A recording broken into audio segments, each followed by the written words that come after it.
Good evening to everybody. That is the students of the International Human Rights Law. Karibu sana. And read what I posted on the screen. I repeat, read what I posted on the screen. Anyone can unmute and read. Okay, I think there is a matatizo. There is a problem of your internet, it seems. Okay, let me read it. Good evening to the students of the International Human Rights Law, Thursday, 13-06-2022. And here, human rights in international relations, and Professor Dr. M.S. Hussain. And I already told you that even you also did not ask me that why, sir, you did not post this article to us, because you promised that you will send by the email, but nobody asked, and even myself also did not remind it, did not know it. I did not notice it. Okay, I will be thankful to the best the gay fourth man, because his article that I am going to make it explanation to you regarding the human rights in the context of the international relations. So let us see that how it can make it out. Of course, now the 66 years means this is 2011. It is written over there. So now the years are increased over there, definitely. So the founding of the United Nations at the time, it is 1948, the Human Rights Declaration was made, and human rights looks like an insular world unto itself, a system with its own standards, institutions, and mechanism, a world of experts still far from being intrinsically connected to people daily life worlds. Insofar as the mass media pay attention to the human rights questions and issues, their focus is primarily on the international relations and foreign policy. They will look on the media, the social media or mass media. They mostly see what is the international relations and what is the foreign policy of a country and how a foreign policy should be there. So naturally, if foreign policy should be a good enough, then only the country development would be there. Donati Maliwa Karibusana, welcome. So primarily on international relations and foreign policy is an important factor, and the mass media also look on that point of view. This would not give any reason for concern if the emphasis were just on human rights as the end to be achieved. So they will concentrate more on the international relations and foreign policy, the media, and a little have a second look or stepmotherly attitude towards the human rights promotion and protection.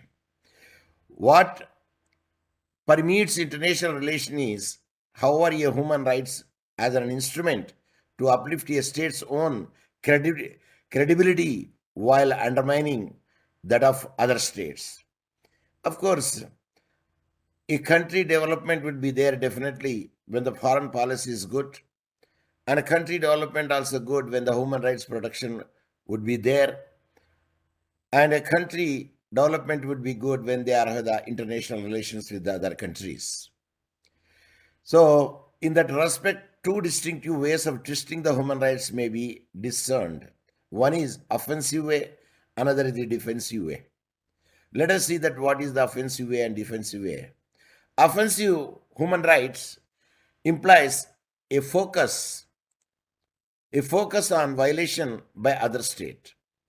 I repeat, offensive human rights implies a focus on violation by other state. That is the offensive. What the other state have violated the focus. We always think what is the weakness of other person and what is the economic condition of the other person. Better you see your economic condition and you develop it, then you see the other person's economic conditions and its own affairs. So it is a offensive to focus on the violation by other states, how the other states are violating it. Illustrative in this respect is the usual practice in the relation between the Cuba and the United States. What the Cuba is doing. And the Cuba is known as, yes, what is the another name famous for the Cuba? To my knowledge, it is a sugar bowl of world, but I don't know whether it is now or changed it. Donati Maliva, unmute and speak. Sugar bowl of the world is Cuba. At the time we read it, but now other country might have come over there. It seems my knowledge is. So let us see that the illustration of the Cuba and the United States, how the relationship would be there, because always the United States see what other country is doing. And in the same manner, Afghanistan also had made it that way. But anyway, that people will learn the lessons. Definitely, the history will show it. In whatever the forum possible, motions are put forward to ensure the rival state. Yes, naturally there should not be a rival state, because we will be good with all the states, and the goodness counts a lot, and it will achieve the peace and security of the human beings. Otherwise, human beings are killed like a birds.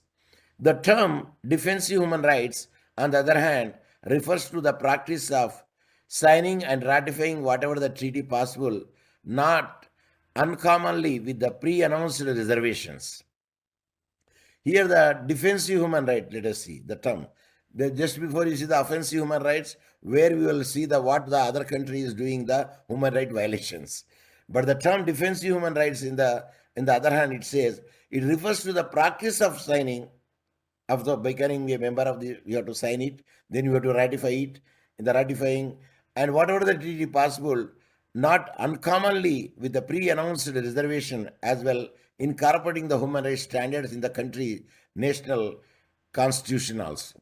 That means the international instruments would be domesticated in the municipal law, as well as the incorporating here, as well as the incorporating the human rights standards in the country's national constitution, in the domestic law. This is a defensive way of dealing the thing, and not as a first step towards the implementation, but simply as a point of positive reference whenever the question are asked as to the country's human rights record.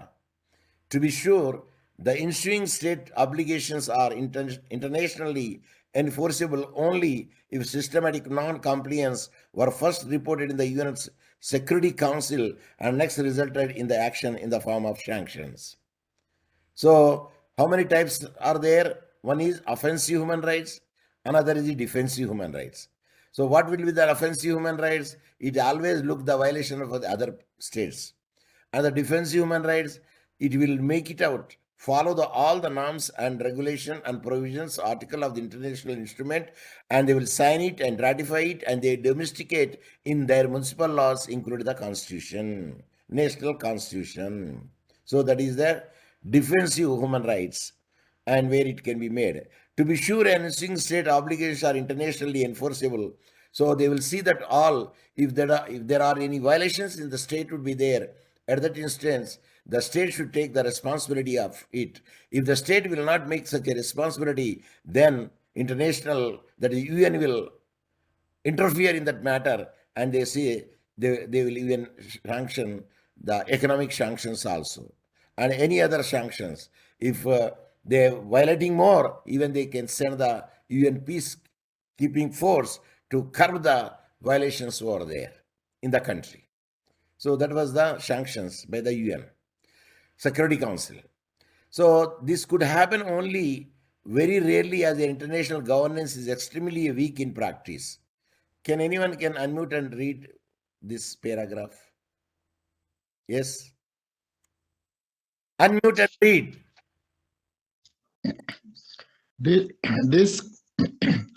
This could happen only very rarely, as international governance is extremely weak in practice. Consequently, state sovereignty, also a UN foundational principle, UN Charter Article 2, has remained a crucial obstacle to the enforcement of international human rights law. Thus, in practice, the states participating in treaty-based mechanisms can refrain from submitting country reports as well as ignoring conclusive observation that require a clear follow-up.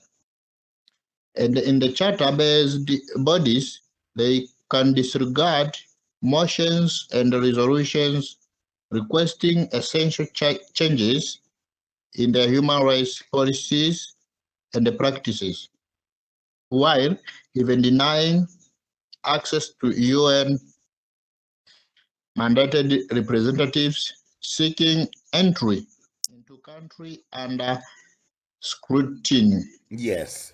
Now let us see that what way. We say that international law is a weak law. Why?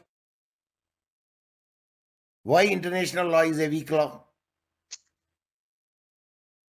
It has nobody to those like for police forces or as you can have in under the national There is laws. no international police. There is no executing machinery is there. And they have given the that work to the 3 different regional human rights centers based in USA, Europe, where in Africa.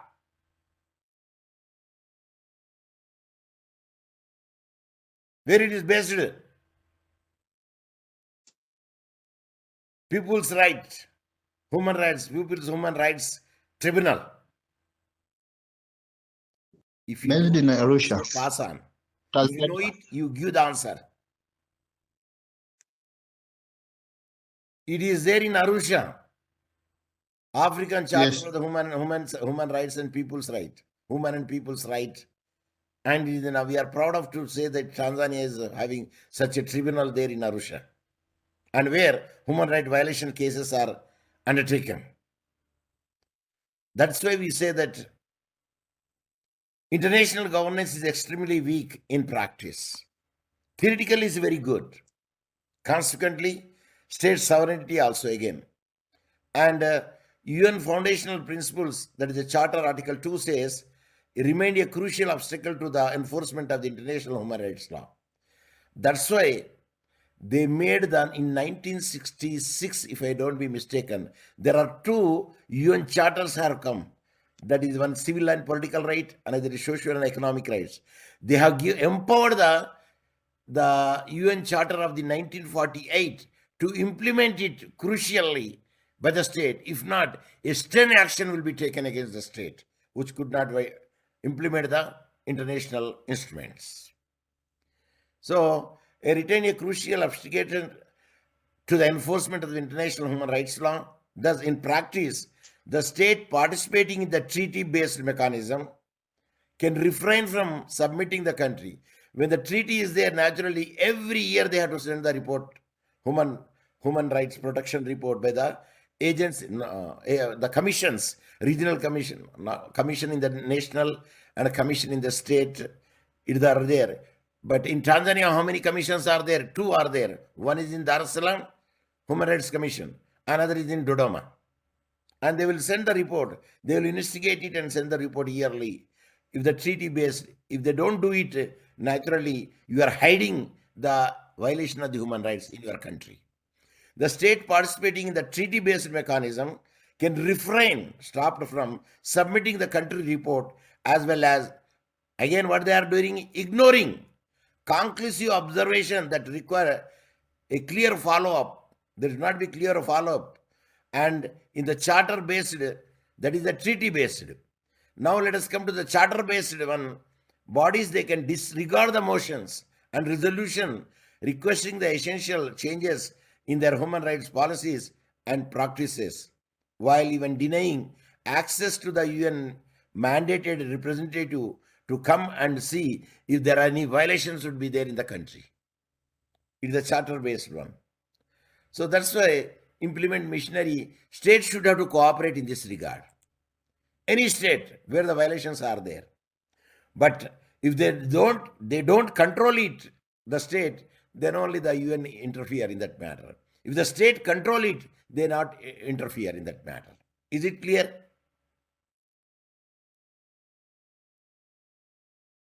Is it clear? Even the Yes. explanation.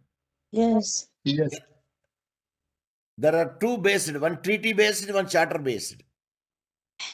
In the two places also, in the treaty based, they are supposed to send the report, and they are refrain to send the reports because they don't want to disclose the human right violations would be there or not. It is a treaty based. When the charter based are there and they follow, they disregard the motions of the international instruments and resolutions, and even they changes the human rights policies also in the internally and practice. So they are denying even the UN representative come to see whether it is going on or not. Means particularly the human right violations are there or not, they scrutinize even they don't send the report, and that will be a genuine report. At that time, Human Rights Commission, the UN Charter, Security Council definitely take the sanctions against the state.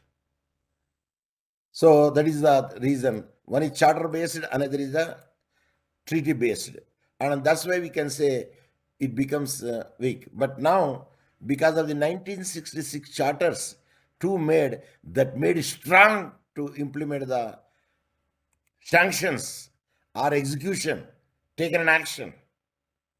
The point is that while international standards and mechanisms have been created as a legal venture, see why these international standards, why the mechanism, why the international treaty, why the charter, all will be the same: peace and development and security and health on the planet Earth. Everybody should have to live dignifiedly, and economically also they should be sound, because economic sanctions are economic development also will be taken into consideration. The state should have to make the economic condition nobody would be unemployed, and give them the loans so that they could start the small scale industry, like preparing the candles, preparing the matchboxes, and preparing the cartoons. I mean, for a package, I mean, say paper carton, and thus they can have their own livelihood. Plus, they will also employ some of the people. So the state should have to make the economic development also. Because if you're given the freedom of speech and expression, the freedom of speech and expression will not fill your stomach. Economic also should be given. Sir, free food will be given. No, don't give the free food. The people become parasite. Make them to employ, make them to work and get the money. So that is a very important factor. So implementation has always been dominated by the international relations. So naturally, when you want that a good implementation of the human rights articles, I mean, protection of the promotion of the human rights are there. At that time, your foreign policy as well as your international relations should be good with the other countries. Thus, there is no world court. There is no world court for human rights. And how many courts are there for the human rights protection in the world? Yes. How many regional courts are there in the world? Give me the answer, or say pass on. Participants. Participants. Either you say pass on or give me the answer. Sir, neither we say pass on, nor we are going to give the answer to you. There are three regional centers, I told you. One is American place, that is say American Tribunal is there, Human Rights Tribunal. European Court of the Human Rights Tribunal is there. That court in Arusha, we have the African human rights courts are there. These are the three courts are there which will protect the human rights violations in the world. But when a matter comes to the criminal court is concerned, yes, we do have International Criminal Court, The Hague, in Netherlands. And if the civil matters is concerned, or state to state or state to independent, independent to state is concerned, then we can have the ICJ. There's the International Court of Justice. It also there, The Hague, Netherlands. So there is no world court of human rights comparable to the European Court of Human Rights, It's Strasbourg. Where it is the European Court of Human Rights is Strasbourg, and whose judgments are executed as a standard practice, as mentioned, the member of the charter-based bodies through a state representation, implying the states are involved in the indulging their own cases. So Strasbourg there, European Court of Human Rights is there, African Court of the Human Rights is there in Arusha, Tanzania, and American-based, I think, is it in New York or somewhere? I don't know. Let me check it. Let me check it where it is based.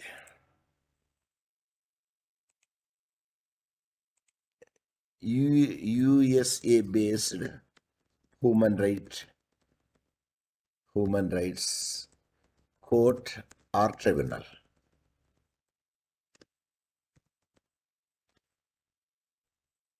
In Inter-American Court of Human Rights statute, then the Inter-American Court of Human Rights is an autonomous judicial judges of this court, but Ukawapi, yes, later, here it is. Organization of the American States established the court in the 1979 to enforce the interpret the provisions of the American Conventions on the Human Rights. Two main functions are there. I say, where is the place I want? The place is important for me. Where is the Court of Human Rights based? The place is important. Strasbourg, we know, it is in France. That is the European Convention on the Human Rights, that we know it. And African, we know it, it is there in Arusha, and there is the International Human Rights Courts, no. And what is, we want the US based ABC of International Court of Human Rights. No, this is not. It is taking time for me. Inter-American Human Rights Courts, let me see the Wikipedia where they are given that place. Inter-American Court, Human Rights, that is AACHR or AACTR, International Court based in San Jose, Costa Rica. The San Jose, Costa Rica comes in America. It is true. The Inter-American Commission of Human Rights was formed with the American Convention on Human Rights Organization in American states. Yes.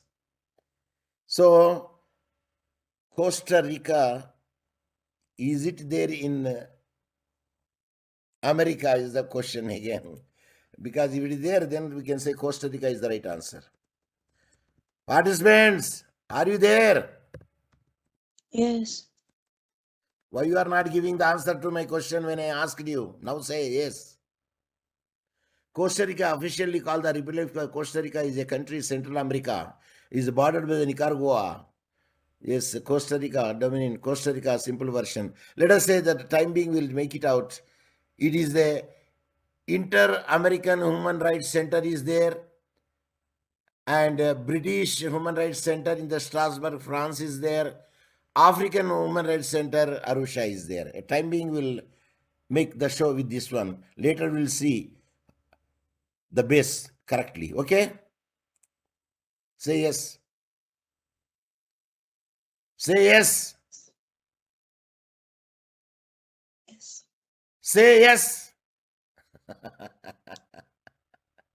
Or Yes. you search it.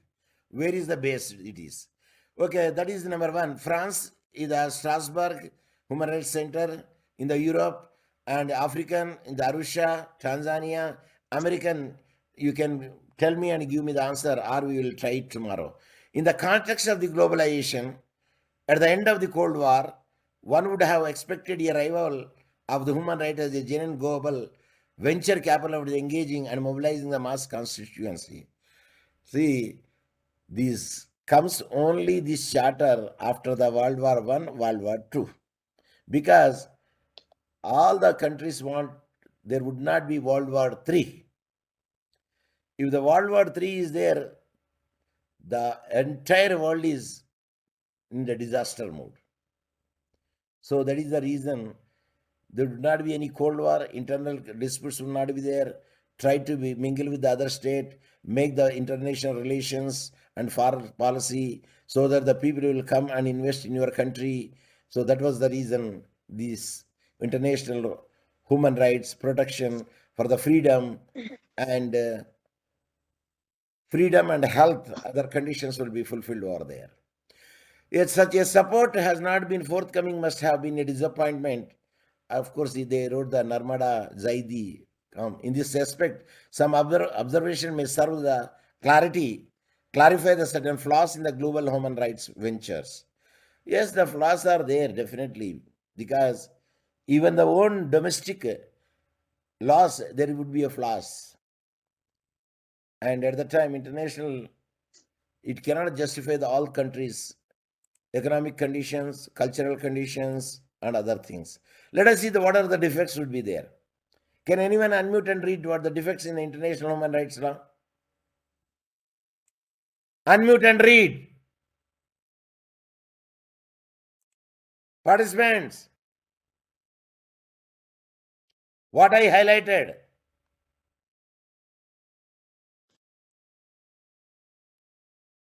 Defect in international human rights. The UN project, as emphasized in the Charter, was never meant to be legally enforceable by international means.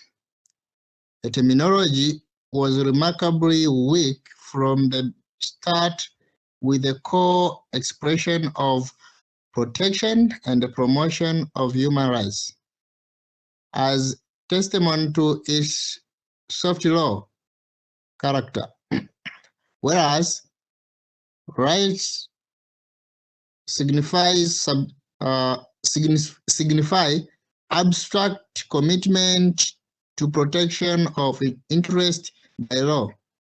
Human rights refer to interest directly connected to human dignity versus fundamental freedoms and basic entitlements. To protect human rights then means protecting the protection of these interests by law. Such a discourse obviously weakens the mission. And I already, this point, I put it in the thumbnail and explained one day. I think the one day, earlier a class. I told you already that there is no police would be there, international police, to make the implementation, number one. Number two, in the charter itself, there the weak words are used over there. Not enforcement, much emphasis is not is given over there in the charter. And that is the reason in the 1966, there are two charters have emerged. One is civil rights, another is civil and political rights. There are cultural rights, civil rights, economic rights.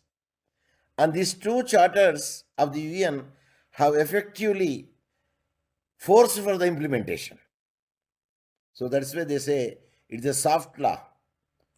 The protection of human right as a testimony to a soft law character, whereas rights signify the abstract commitment to the protection of interest by law, and human rights refers to interest directly connected to the human dignity. It is the dignity is there, no doubt. Yes, good. And Vidal asset, I told you, is namely fundamental freedoms and basic entitlement. Merely giving the fundamental freedoms and basic entitlement will not serve the purpose of country development or country people. If you are given the liberty and if you are given the basic entitlement, and if you don't have economic standards to have a good food, and with the malnutrition, people will die. In the Somalia, because of the famine and malnutrition, many people died over there. And Somalia tiger will be look like a paka, a cat, because of amna chakula, food.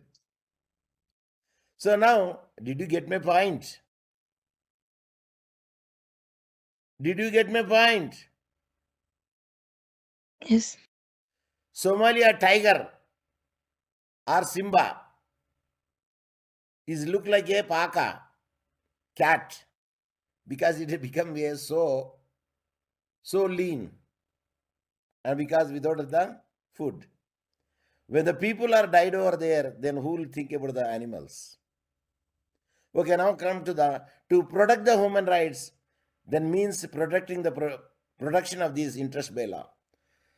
See, if the protection will be needed, means there should be a law. Merely having the law will not make it out. It should be implemented. That is important factor. And that's why we say there is no international policy is there, and hence to implement the law.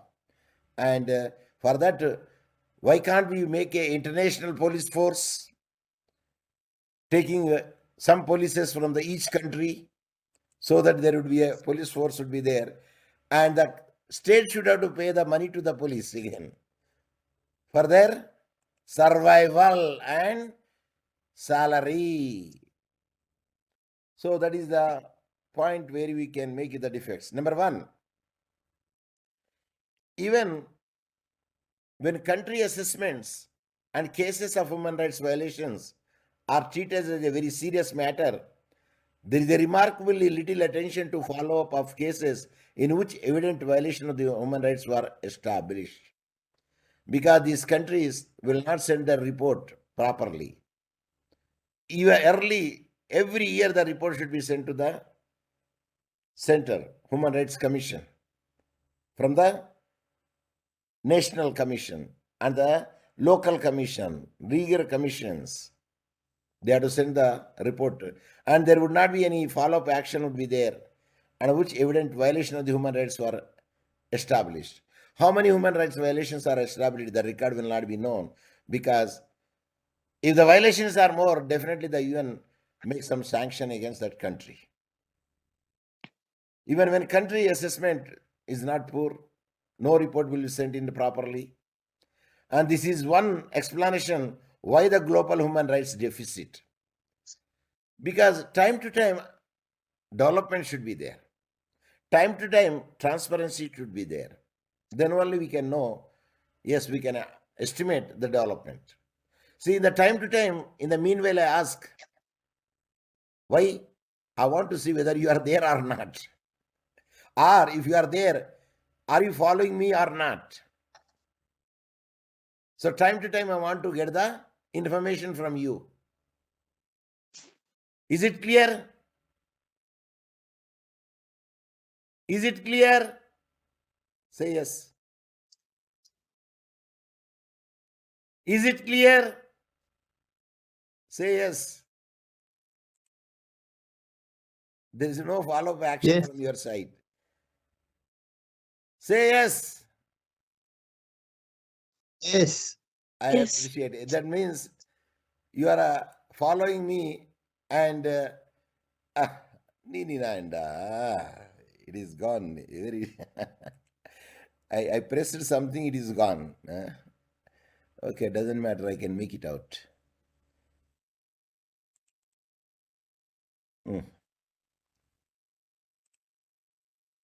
See, I pressed something, it is gone over there.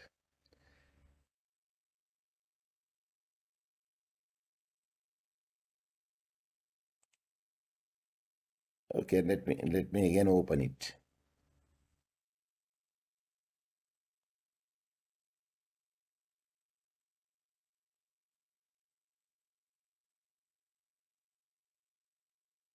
Human rights, international human rights, no, today. International human rights, no, not this one. And this is international human rights with obligation. I think this may be the, no. See, I pressed something, it is gone. International human rights law. No, not international. International relations. International relations, we should see. Yes, it is here. International relations. Good, we found it. But I want to make it my bigger way. Yes, we found it. So where we are, defect 1. Defect 1 we are reading. Even when the country assessment and cases of human rights violations are treated as a very serious matter, because they are not sending the reports to the International Human Rights Center, remarkably there is little attention to follow up the cases, and evident variation of human rights were established. This is one of the explanation why the global rights are deficit. Manifested in impunity of state-related perpetrators of gross and systematic violations, structural non-implementation of the right of the poor, lack of protection of non-dominant collectivities, and domestic violence against the women and children strongly persist. In the human rights, domestic violence also will come. Harassment of the women also will come. Child labor also will come. So these countries which are strong enough, they try to dominate by their police force or the executive forces, and there would be more gross violations of the human right and the structural non-implementation of the right for the poor. Even a poor man also needs the protection, because being a human, the human rights will be inherent. Repeat the question, the statement. Participants, being a human, the Human rights are inherent would be there, and it is not inalienable, irrespective of the caste, creed, color, poor, rich, or the culture. Lack of production of non-dominant collectiveness. See, these perpetrators are there. They think that the might is right. No. However you may be strong, the law is above you. So, the rule of law will prevail over there. A lack of production of the non-dominant collectivities and domestic violence against the women and children strongly persist because the perpetrators, they would like to dominate it when the state is weak to curb them or stop them or take an action against them. So that is number one. Yes, still we have time. Number two, the juridical nature of the international human rights ventures went together with an emphasis on case-by-case approaches. At national non-implementation is often a structural nature. So implementing the in toto the legal instruments, international instruments, and using in the domestic law, if it is made over there, I am sure that the country definitely will flourish.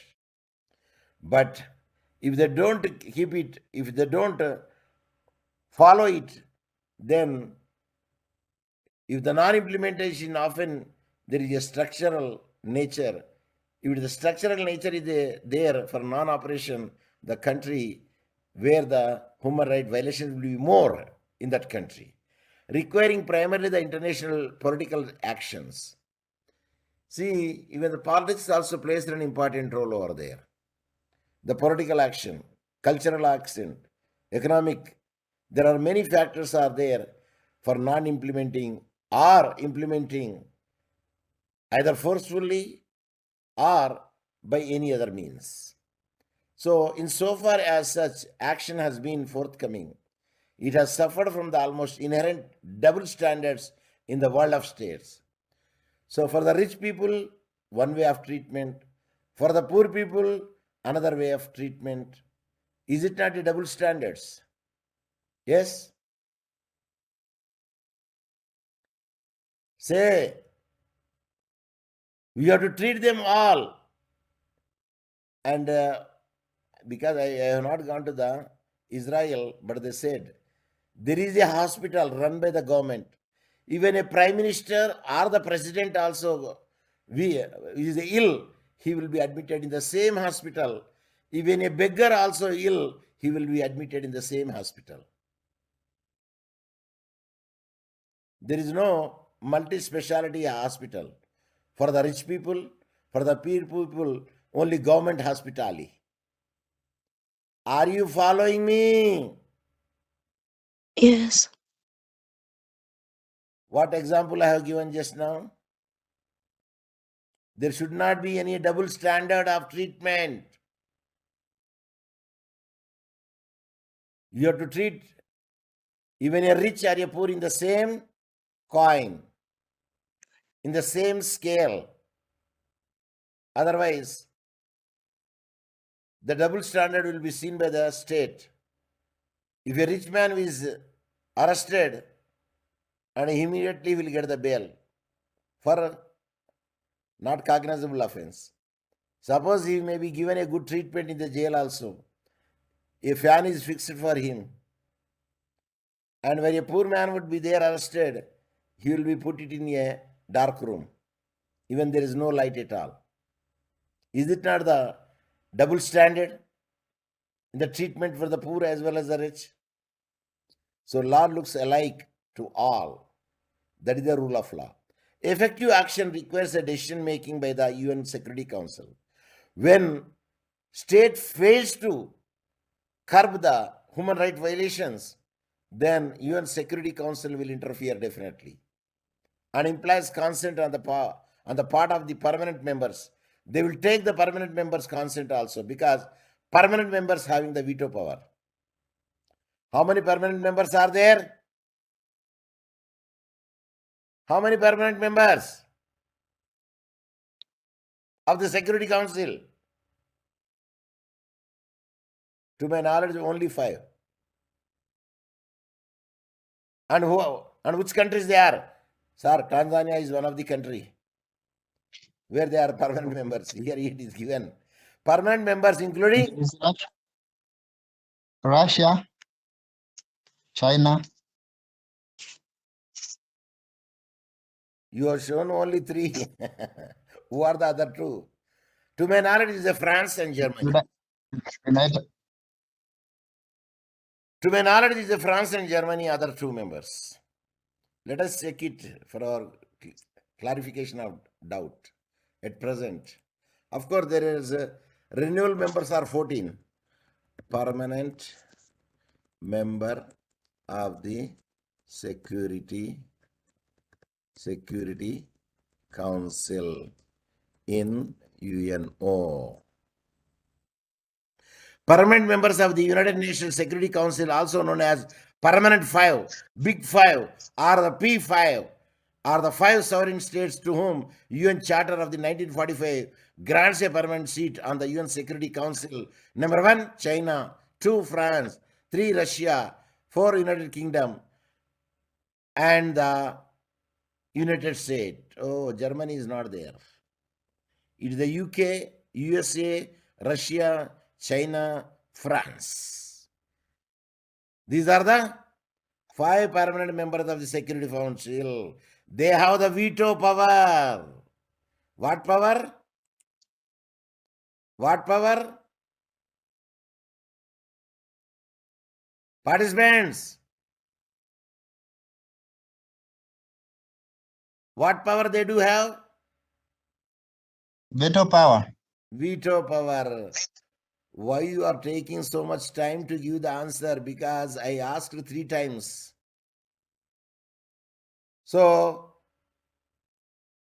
the gross and systematic violations of the human rights cannot be effectively addressed in territories such as Chechnya and Tibet, because if the remote places are there, in the gross violations one cannot reach over there to see.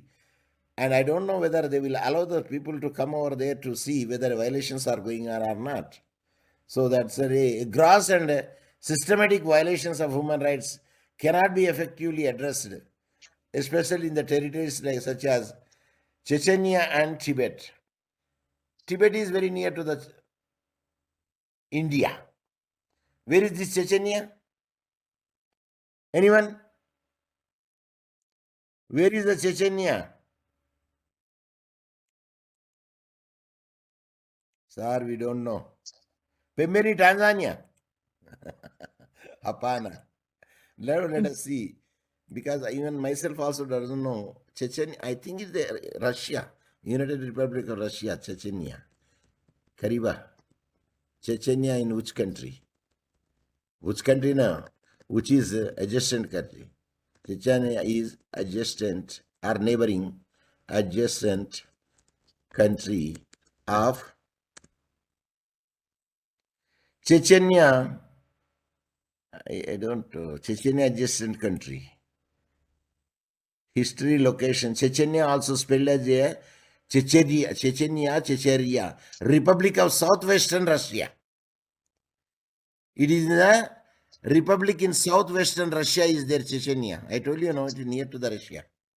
But Tibet is near to the India.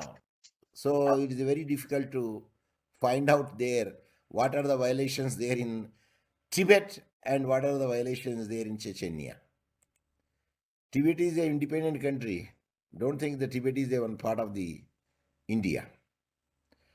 So that is the second one. Now with this, at any time it will be stopped. And if you see the global map of Tibet, yes, it is adjacent to the India. Nepal, Tibet, adjacent country map. If you happen to see, oh, small font is there. Very small font. Did you see the Tibet, China, Nepal, Lhasa, Mount Everest, Bhutan? Where is the China? When this is a China and this is, I think, Tibet. Yeah, this is, no, this also. Where is India is written? India. Hapa, Ipo. So India near, no, it's more near to the China and far away to the Tibet. Because Mount Everest is here and which will not allow the Indians to go to China. China people will not come to the India. So Tibet and Chechnya is the only two countries where it is difficult to penetrate and see what are the human rights violations would be there. And it is difficult to reach also because it is total valleys and ice, cold place, and many, what I say, hindrances are there, or impediments are there. So that is why it is the reason say a gross and systematic violations of human rights cannot be effectively addressed in territories such as Chechnya and Tibet because of many other factors would be there. The people will not give the information. They will not allow it to the penetration of the UN people over there, or it is very far away to have a contact with those countries. So that was the thing. And the third one we'll deal it tomorrow. This is the effective protection of the collectivities requires the close cooperation between the UN's political setup. We will see in the tomorrow. And with the today class, this much is enough.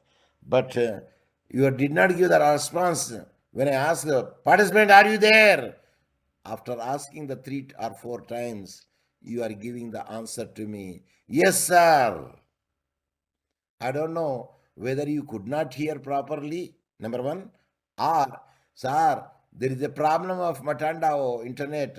You speak after 3 minutes, 4 minutes, we will hear it. Is it?